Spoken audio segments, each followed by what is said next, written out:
Isso é algo que eu vejo assim o tempo todo. Eu vejo que isso prejudica muitas pessoas o tempo todo, a ponto de fazer com que elas não falem inglês. Então,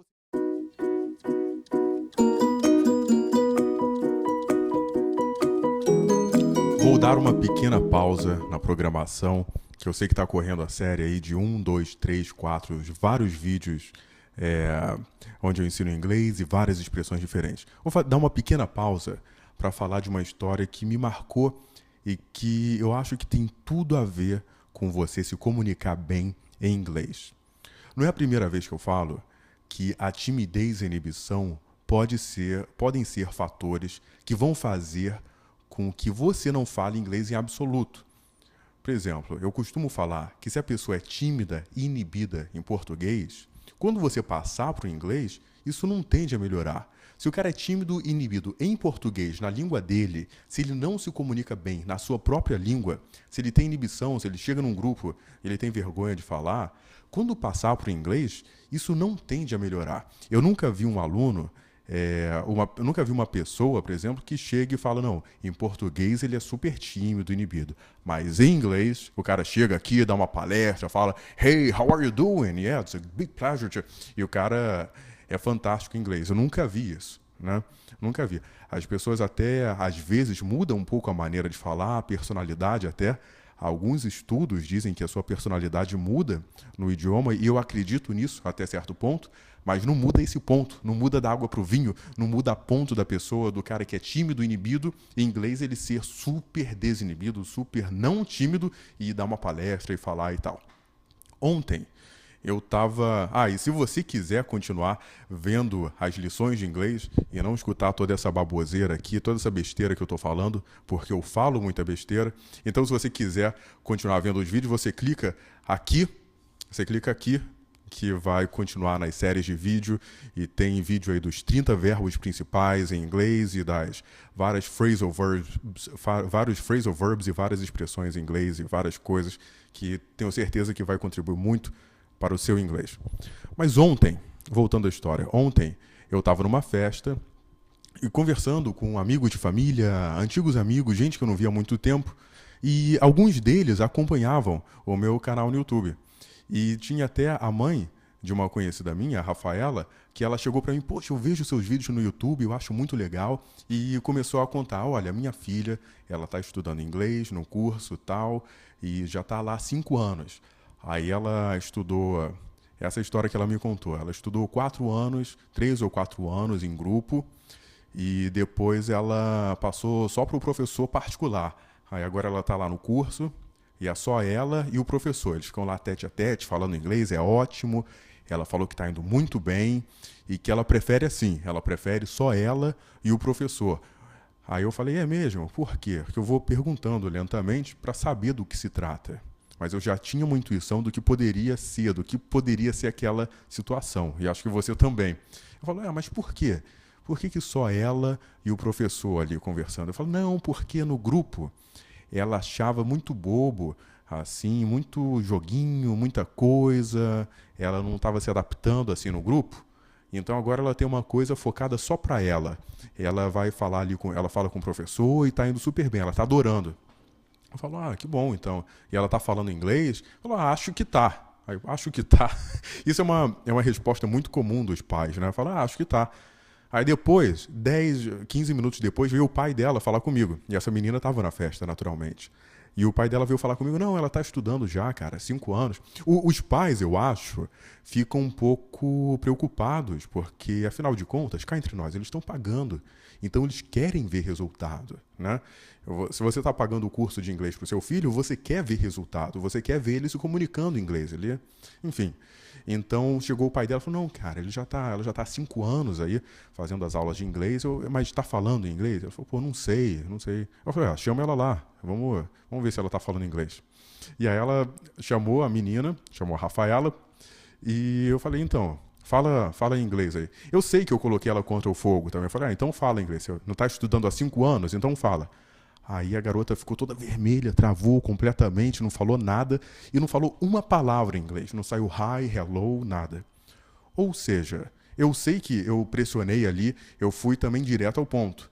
Mas, pelo que eu observei ali, né, no meu diagnóstico ali, naquela hora, ela não está falando inglês. Ela não falou hi, hello, não falou uma palavra sequer em inglês. Então eu posso dizer que, literalmente, pelo que eu vi, pelo que eu observei, ela não fala inglês. Eu acredito até que ela saiba inglês, eu acredito que ela deve saber os conceitos de gramática, vocabulário, deve entender inglês, mas quando você pede para a pessoa, fala inglês, e a pessoa não fala, tem alguma coisa de errado. E assim, eu acho que deve ser um pouco frustrante para os pais também, falam, pô, eu estou pagando esse curso já há tanto tempo, e o cara pede para ela falar inglês e não fala nada, fala alguma coisa pelo menos, fala hi, hello, how are you, sei lá. Né? Não precisa dar uma palestra em inglês, mas fala alguma coisa.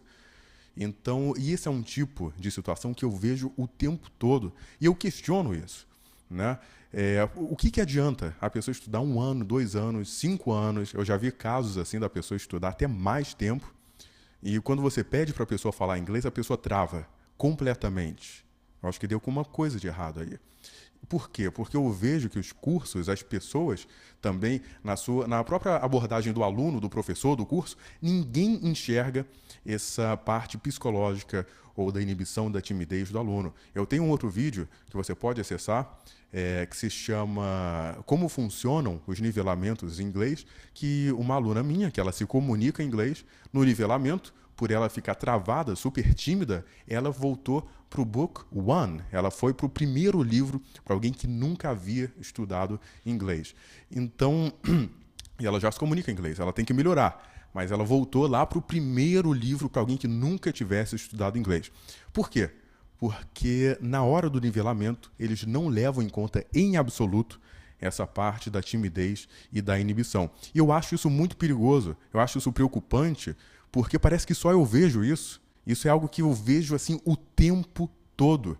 Eu vejo que isso prejudica muitas pessoas o tempo todo, a ponto de fazer com que elas não falem inglês. Então você imagina, por exemplo, um corredor, o cara que está se preparando para uma maratona. O cara está forte, está bem preparado, ele está com uma musculatura legal, uma dieta, tá tudo legal, está tudo em ordem. Ele praticou e tal. Só tem um detalhe, ele não corre.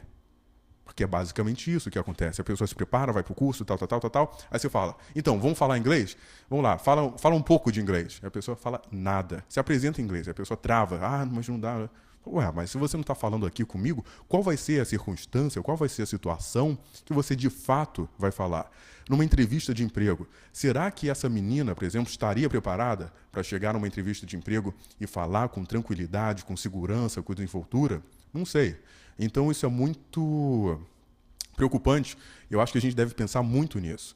Quando eu estava estudando ativamente o alemão, porque eu estou sempre revisitando, vendo, eu estudo alemão já há um tempão agora, e é um idioma que eu batalho muito com ele, que eu particularmente acho muito difícil. Sei que tem gente por aí que fala, não, o alemão é facílimo e tal, mas eu particularmente acho muito difícil. Mas eu me viro em alemão, eu consigo, né, me comunicar em alemão. Eu lembro que eu fui fazer um curso de alemão lá na UFRJ. E quando eu cheguei lá, eu já estava estudando alemão por conta própria. E eu cheguei nesse curso, e quando eu cheguei lá, eu assisti uma aula, 2, e naquela época, eu falei, pô, esse curso tá muito bobo.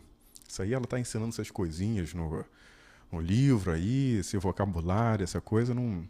Eu me achava muito bom para estar ali. Né? Eu já estava estudando por conta própria, já sabia falar alguma coisinha, algumas frases, já entendia um pouco. Então, quando eu fui lá no curso ver assim, eu vi aquela aula lá e falei, isso aí não tá com nada. Eu já me achava muito bom para estar ali. Aí eu cheguei e arranjei desculpa, falei, o curso é longe, eu não vou aprender nada aí, não tá com nada. Então, por quê? Porque eu me achava muito bom para estar ali. É claro que eu estava errado. Eu estava assim, é um pensamento muito idiota da minha parte, que naquela época eu pensava, pô, então vamos pensar assim, eu arranjei várias desculpas. Eu achei que o curso era muito elementar, era muito básico, que eu já estava muito avançado para estar ali. E eu posso dizer, agora olhando para trás, eu, né, me dou conta que eu estava errado, porque se eu fosse tão bom assim, se eu fosse o melhor cara, se eu fosse realmente bom, mostra que você é bom. Era uma classe assim com 20, 30 alunos, então seja o melhor da aula. Você não é bom? Então seja o melhor. Você vai ser o melhor amigo da professora, vão vir todos os alunos, todas as meninas, e falam, oh, não, o Paulo sabe tudo, vamos perguntar a ele, porque ele já sabe, ele é o cara. Se eu fosse, de fato, o melhor aluno, se você é bom, você ia lá, você ia fazer os exercícios de gramática, vocabulário, listening, tudo, ó, facílimo, com o pé nas costas, ia fazer tudo aquilo e muito mais. Se fosse, de fato, o caso de eu ser bom demais para estar ali, que com certeza não era.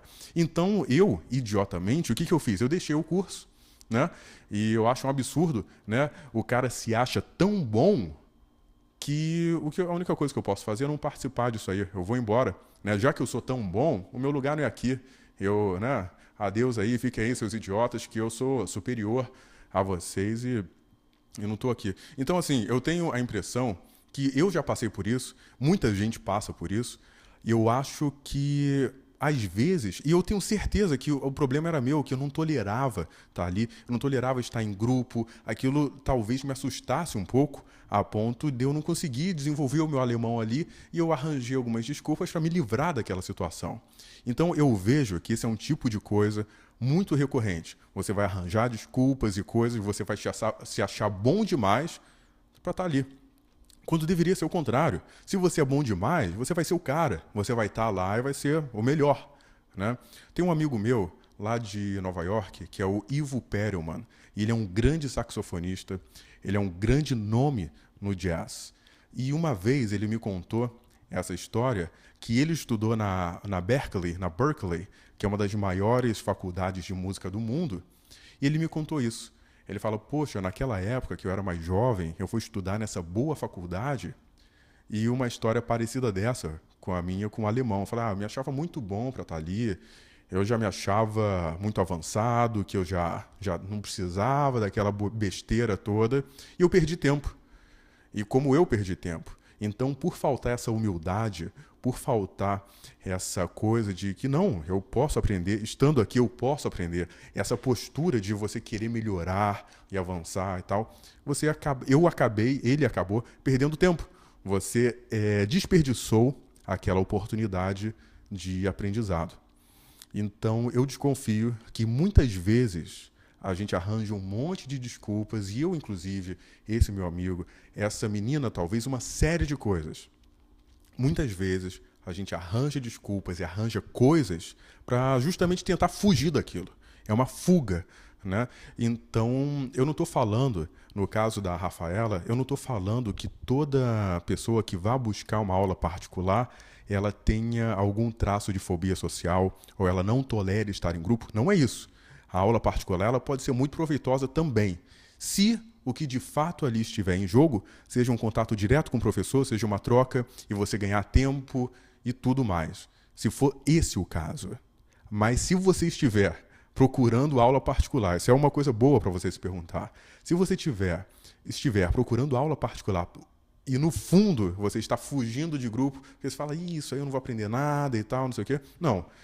Comece a refletir e veja de fato o que você está procurando. Bem, gostou desse vídeo? Clique aqui para se inscrever no canal e eu vou deixar também 2 vídeos para você ver. Um sobre o inglês propriamente dito, para você aprender inglês, que são os 30 verbos principais, que é a primeira parte dos 30 verbos principais, que eu tenho várias séries aí. Uma delas é essa dos 30 verbos principais. E vou deixar outro vídeo também, onde eu falo um pouco dessa parte mais psicológica, mais assim, da vida mesmo, e que é um vídeo bastante interessante, que eu adorei os comentários e adoro os comentários desse vídeo, que se chama O que muda quando você fala inglês. Bem, meu nome é Paulo Nidec, obrigado por assistir e até a próxima.